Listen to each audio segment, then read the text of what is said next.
Bonjour à tous, j'espère que vous allez bien, je suis ravie de vous retrouver aujourd'hui. Alors cette vidéo s'adresse à vous, si vous êtes balance, si vous êtes ascendant balance ou si vous avez votre signe lunaire en balance. Alors, regardons l'énergie pour vous les balances. Qu'est-ce qu'on a? Le chariot et le 9 de denier. Donc ça c'est intéressant. C'est un mois qui vous fait vous sentir bien, qui vous fait vous sentir aussi peut-être privilégié d'une manière ou d'une autre, soit dans ce que vous partagez avec certaines personnes, soit en rapport aussi peut-être à la manière dont on s'investit dans quelque chose, dans un travail ou vis-à-vis d'une personne. Si c'est relationnel, ça va être vraiment dans ce qui est partagé, dans ce qui est donné, dans ce qui est reçu. Et on a cette énergie du chariot qui va indiquer quand même que c'est un mois important, dans le sens où là, on a ici une notion de mouvement, donc il y a quelque chose qui avance. On a quelque chose évidemment qui se met en place, qui se matérialise et qui vous satisfait. C'est-à-dire que là, on se dit, on peut se dire ce mois-ci, oh, je suis privilégiée, j'ai vraiment beaucoup de chance. Vous voyez, il y a quelque chose comme ça. Alors, on va continuer, puis on va regarder ce qui ressort. Alors, l'aspect positif. Donc là, c'est un mois où vous allez réussir à tenir tête ou à faire face. Voilà, que ce soit situationnel ou relationnel, peu importe. Évidemment, ce sera différent selon chacun d'entre vous. Mais il y a vraiment cette idée de réussir à dépasser une situation, dépasser quelque chose qui était subi jusqu'à maintenant. Donc là, avec cette énergie du diable en aspect bénéfique, en aspect positif pour vous, je pense qu'il est question effectivement d'une libération, d'une délivrance. Ça peut être un lien qui est rompu, ça peut être un... mais c'est bénéfique pour vous, puisque bien sûr ça ressort dans l'aspect positif. Voilà, donc on retient l'essentiel. C'est le fait de réussir à se libérer de quelque chose, de sortir d'une certaine forme de soumission. Alors ça peut être situationnel, comme je le disais tout à l'heure, relationnel, mais ça peut être aussi dans le rapport que vous avez à vous-même. Hein. Ça peut être quelque chose d'intérieur et de personnel. On peut aussi avoir, pour certains d'entre vous, une dimension positive dans un relationnel avec une personne qui est du signe du Capricorne. Alors ici, on va regarder ce que vous allez avoir à dépasser. Le cavalier d'épée. Alors, ce qui est à dépasser se situe soit sur une notion de rapidité, soit, à contrario, vraiment, sur une notion de lenteur. Je m'explique. Ici, cette carte-là va représenter le fait que votre challenge, ça va être de réussir à avancer, de réussir à avancer sans trop vous poser de questions. Vous voyez?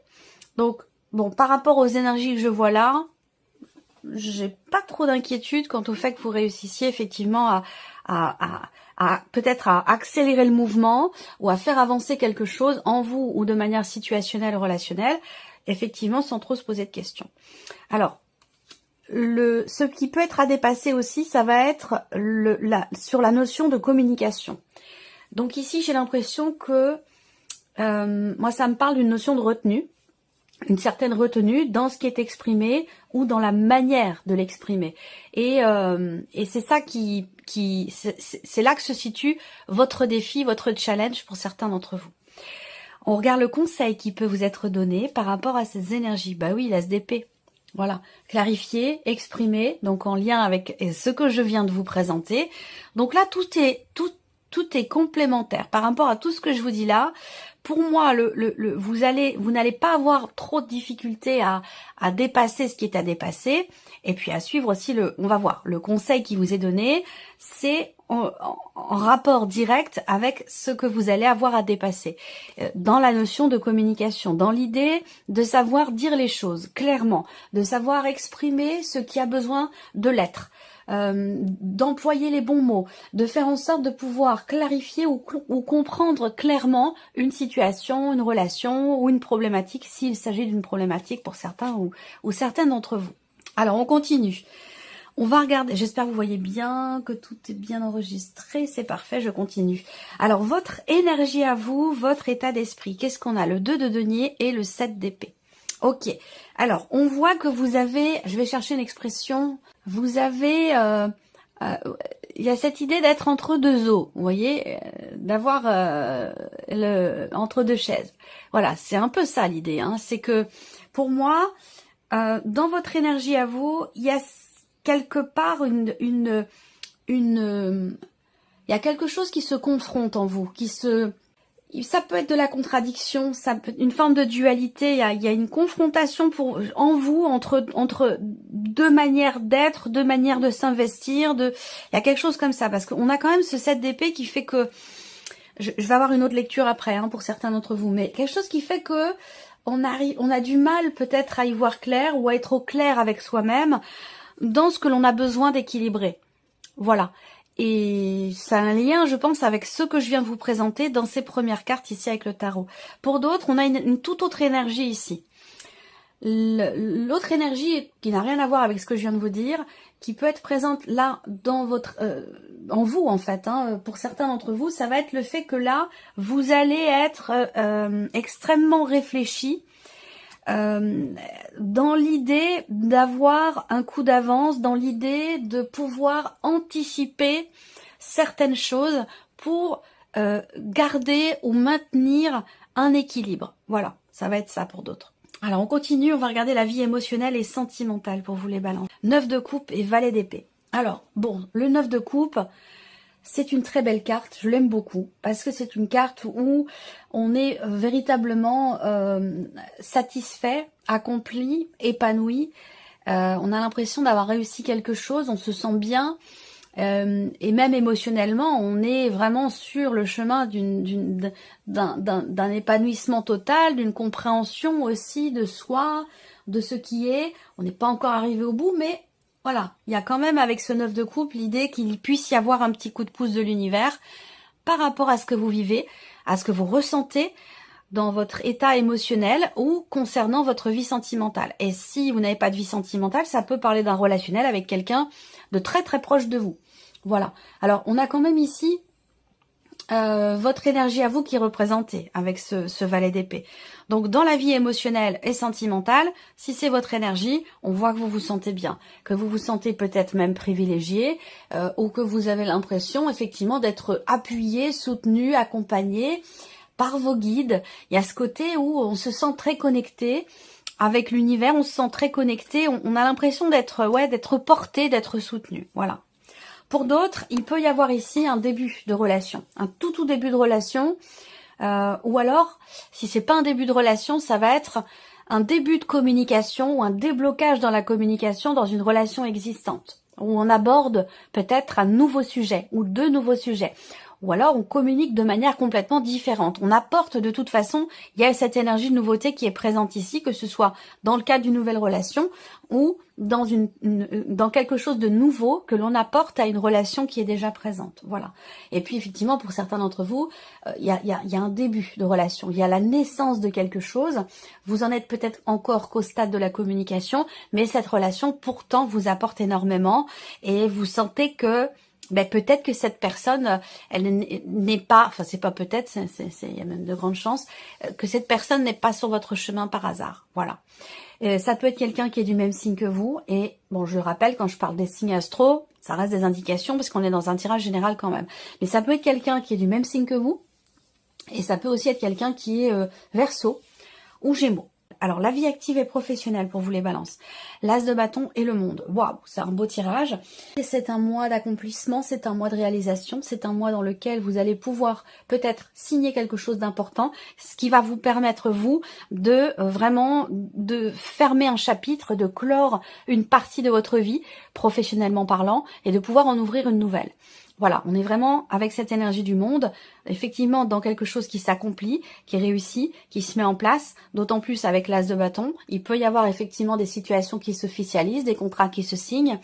Et puis pour d'autres, il y a ce désir effectivement qui est là, qui est présent, ce désir de pouvoir peut-être explorer de nouvelles contrées, professionnellement parlant, ou dans le cadre de vos activités ou de vos passions, vous voyez. Il y a cette l'as de bâton, on est vraiment dans une énergie nouvelle ici, donc ça peut être de nouveaux projets, de nouvelles intentions, de nouveaux désirs, de nouvelles envies. Il y a vraiment quelque chose comme ça qui vous anime, qui est nouveau ou qui est différent de d'habitude et qui peut vous donner envie effectivement d'explorer d'autres choses. Donc peut-être, voilà, ça peut, à vous de voir de quelle manière ça résonne en vous parce qu'il y a plusieurs cas de figure qui sont possibles. Voilà. Alors après, c'est vrai que l'énergie de ce monde ici, c'est une énergie de réalisation. Donc c'est pour ça que je vous dis qu'il peut y avoir des contrats contrat qui se signe ce mois-ci et une énergie où on se accomplit, on se sent bien. Et c'est également quand même avec le monde l'idée d'une fin de cycle, d'une fin de chapitre qui va bien sûr laisser place à quelque chose de nouveau ou de totalement différent. Donc c'est quand même un moins important sur la vie active et professionnelle. Plan matériel et financier. Alors, le 3 d'épée et l'as d'épée. Alors là, plan matériel et financier, très clairement, pour beaucoup d'entre vous, je pense que vous allez faire en sorte de crever l'abcès, vous allez faire en sorte d'arriver, de réussir à trouver des idées ou des solutions pour vous sortir d'une situation qui est un petit peu compliquée. Voilà. Le 3 d'épée, là, dans cette position-là, pour moi, il va représenter des complications, des contrariétés, des choses à régler, une situation qui vous touche quand même, ou peut-être qui vous pèse. Et avec l'as d'épée, il va être question de clarifier le dossier, le sujet, la situation. On voit qu'il y a cette volonté de régler ici quelque chose qui vous pèse, quelque chose qui est problématique pour vous. Voilà. On verra avec le petit Lenormand l'énergie qui ressort. Alors, on continue. Votre évolution personnelle et spirituelle. La reine d'épée et l'impératrice. Alors là, c'est vraiment intéressant parce que il y a cette idée de cette volonté de savoir, de comprendre. Alors, j'ai deux énergies qui se complètent bien ici, en termes d'évolution personnelle, d'introspection. Donc, on voit que là, avec la reine d'épée, il y a cette idée de cette volonté, il y a une volonté, il y a une détermination qui est très présente. Et aussi une conscience, une compréhension du fait que les choses partent de vous. On est acteur de notre vie.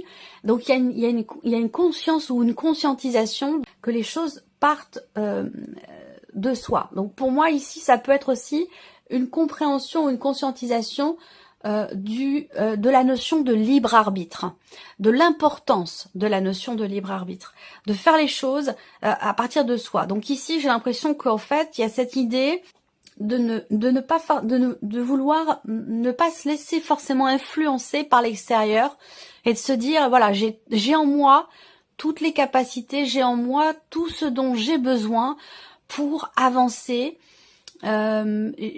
Pour évoluer, pour matérialiser aussi les projets que je souhaite matérialiser, parce qu'on voit que pour certains d'entre vous, effectivement, il y a des projets, bon, ça peut être lié à une évolution personnelle, mais ça peut être aussi dans un cadre plus spirituel, où effectivement, on a bien quelque chose qui est en train de se mettre en place, vous en avez pleinement conscience, et vous avez également conscience, ou vous prenez conscience ce mois-ci, que vous avez toutes les cartes en main, tout se trouve déjà en vous. Voilà. Peut-être que là, vous comprenez le fait que vous n'avez pas forcément besoin d'aller chercher à l'extérieur certaines choses dans le cadre d'une évolution personnelle ou dans le cadre d'un cheminement spirituel, mais de vous dire j'ai cette lumière en moi, j'ai cette richesse en moi, j'ai toutes ces capacités en moi pour créer ce que je veux créer, pour avancer. C'est plutôt positif et plutôt intéressant. On va regarder maintenant avec le petit Lenormand pour vous les balances. Et on va reprendre ici la partie émotionnelle et sentimentale. Deux possibilités ou deux cas de figure. Soit il va s'agir, j'ai vraiment cette notion de confiance ici, qui peut s'opposer à justement des doutes, de l'incertitude ou un manque de clarté. Donc il y a quelque chose ici qui peut être travaillé concernant cette notion de confiance, parce que justement, il peut y avoir à un moment donné une notion de doute. Et une notion de doute, d'inquiétude ou d'incertitude. Voilà. Ensuite, on peut avoir ici, émotionnel et sentimental, le passé qui ressurgit de manière réelle, concrète. Ça peut être quelqu'un qui revient vers vous, qui revient dans votre vie, ou alors ce sont des éléments, des événements, des énergies qui vous ramènent à quelque chose du passé. Voilà. Il peut y avoir ici, ce mois-ci, effectivement, des doutes, une période de flottement qui est temporaire de toute façon. Une période de flottement qui est temporaire concernant justement cette énergie du passé qui ressurgit d'une manière ou d'une autre. Voilà, il va être question de le gérer. Après, on a quand même ce 9 de coupe. Donc pour moi, de ce que je ressens ici, il y a quand même l'idée d'être bien, de se sentir bien, d'être peut-être aussi au clair avec soi, dans ce que l'on vit, et que justement c'est de ce fait-là que vous n'allez peut-être pas vous laisser déstabiliser ou influencer par ce qui vous ramène au passé ou par le retour de cette personne s'il est question d'un retour de quelqu'un. Voilà. On verra, ce sera développé, approfondi dans votre tirage sentimental. Alors, on regarde la vie active et professionnelle pour vous les balances. Pour moi, il y a une proposition qui est faite où il y a quelque chose qui s'officialise. On a une énergie de nouveauté avec un patron. Donc peut-être que là, pour certains d'entre vous, il y a une situation qui se finalise par rapport à votre hiérarchie. Ou alors ici, vous trouvez quelque chose. Vous trouvez quelqu'un. On va parler effectivement d'un contrat ici qui se signe pour certains ou certaines d'entre vous. Changement inattendu dans les revenus. Là, on parle aussi d'argent avec cette carte de l'ours. Donc il y a quelque chose de nouveau dans l'aspect financier de votre vie professionnelle. Je le ressens pas du tout comme étant négatif, au contraire. Vie active et professionnelle. Il va s'agir aussi pour certains d'entre vous de vous investir dans quelque chose de nouveau, dans quelque chose de différent. Pour certains, là, il va être question de... Peut-être que vous souhaitez commencer à mettre en place un projet que vous avez. Cette volonté peut-être d'avoir peut-être davantage de responsabilités, d'être plus indépendant, plus indépendante, que ce soit dans votre travail ou que ce soit dans un projet peut-être de création d'entreprise pour certains ou certaines d'entre vous. Pour d'autres, vous allez recevoir des nouvelles. 4, 4, 8, 9. Ouais, il y a une joie encore ici. Une bonne nouvelle concernant, bien sûr, le travail, mais concernant une dimension financière dans la sphère professionnelle par rapport à vos activités. Et je pense que ça peut être aussi concernant des aides. Hein, si vous ne travaillez pas, ça peut aussi être en rapport avec des aides. On va regarder justement l'aspect matériel et financier. Et puis, il y a l'idée aussi là d'avancer en confiance, tout simplement. Alors, matériel et financier. Là, il y a un dossier, une situation qui avance, qui évolue. Dans le bon sens, puisqu'on a quand même l'idée d'une amélioration, d'une stabilité. Donc, soit elle arrive, soit elle se fait, soit vous réussissez ici à régler quelque chose concernant peut-être une pension alimentaire ou concernant des considérations matérielles, immobilières ou financières dans un cadre familial. Est-ce que c'est un rapport avec un héritage, une succession? Ça peut aussi être à ce sujet pour certains d'entre vous. En tout cas, je pense que là, il y a quelque chose qui s'améliore. C'est l'idée d'un mieux-être parce que quelque chose avance, parce que peut-être on arrive à trouver une solution ou que quelqu'un vous apporte ici peut-être une solution au problème que vous rencontrez. En tout cas, ici, voilà, il y a vraiment cette idée d'avancer, l'idée d'un nouveau départ quand même, dans des considérations familiales sur de l'immobilier, sur une dimension financière. On voit bien que là, il y a les choses qui avancent de manière constructive et une situation qui, pour moi, hein, qui s'arrange ou qui va sur le chemin effectivement de l'amélioration. Donc c'est plutôt pas mal aussi. On termine là avec votre évolution personnelle, votre cheminement spirituel, quelque chose qui change fondamentalement en vous, émotionnellement, donc dans votre manière d'appréhender les événements, changement intérieur qui vous libère. On voit bien, là on parle de remise en question, on parle de prise de recul, prise de hauteur et de changement là. Donc il y a vraiment l'idée d'une compréhension ici. Il y a un travail introspectif ici qui est très très constructif, qui vous permet d'avancer. On voit qu'ici, il y a aussi le fait de comprendre quelque chose dans une notion de solitude ou dans une notion de célibat. Alors je parle de ça parce que c'est ce qui ressort pour vous dans votre évolution, que ce soit personnelle ou même dans un cheminement spirituel. Eh bien, on passe toujours par la case compréhension de soi, compréhension de son vécu, compréhension de son passé, pour pouvoir évidemment avancer, évoluer et comprendre le pourquoi du comment. Et c'est ça, en fait, ici. Grosse remise en question et aussi compréhension parce qu'il y a quand même cette reine d'épée. Cette reine d'épée qui fait qu'on est dans la recherche, on est dans une démarche de recherche, dans une démarche de compréhension en lien avec effectivement un passé. Et dans l'optique ici de se construire, dans l'optique de stabiliser aussi peut-être quelque chose en soi. Cette idée aussi là, qu'il y ait une recherche de compréhension au sujet d'un passé pour pouvoir réussir à tourner une page. Là, on cherche vraiment à savoir, on cherche à comprendre pour véritablement faire le deuil, même symbolique évidemment, d'une situation, de quelque chose de particulier pour pouvoir avancer, pour pouvoir se réinventer. Et là, on vous dit bien que les choses partent de vous. Ça viendra pas de l'extérieur, ça viendra véritablement de vous. L'extérieur ne peut pas faire le travail à votre place. C'est à vous et à vous seul de le faire. Et je pense que vous avez conscience de ça, ou vous prenez conscience de ça. Alors, on va regarder maintenant un petit message pour terminer avec le petit oracle de la mission de vie. Allez, on commence par le premier message, la carte numéro 1. Et vous avez 2 cartes, 2 messages. Alors, le premier, vous êtes prêt ou prête à transmettre. Vous avez accumulé des savoirs et des expériences. Et vous êtes maintenant prêt ou prête à les partager. Vous êtes légitime. Et rappelez-vous qu'il n'y a pas une seule façon de transmettre. Le monde a besoin de vous. Le deuxième message pour vous ici, il n'est ni trop tôt ni trop tard. Ne croyez pas que le temps soit un ennemi et qu'il joue en votre défaveur. Ce n'est qu'une illusion. Il y a un timing divin. Faites ce qu'il vous plaît sans peur. Voilà, c'est pas mal. Alors si vous avez choisi la deuxième carte ou le chiffre 2, on vous invite à sortir, prendre l'air. Avez-vous beaucoup travaillé récemment? Avez-vous des inquiétudes ou trop de questions? Il est temps d'aller vous aérer et de vider votre esprit. Du mouvement et la nature vous feront retrouver l'inspiration. Et si vous avez choisi le message numéro 3 ou le chiffre 3, vous avez 2 cartes également. Sentez-vous libre. Votre âme est éternellement libre. Les choses changeront lorsque vous sentirez que vous avez toutes les possibilités du monde. Rien ne vous retient, rien ne vous contraint. Ça, c'est beau. Et le deuxième message pour vous, passez à l'action. Vous savez quoi faire et vous êtes prêt ou prête à agir pour manifester votre mission de vie ou ce que vous voulez faire. Il est temps de passer de l'idée à la matière. Quelle action votre cœur vous appelle-t-il à poser ? Voilà pour vous, mes chers balances. J'espère que cette vidéo vous a plu, que ce tirage résonne en vous. Et bien sûr, on se retrouve très bientôt pour les prochaines vidéos. Au revoir.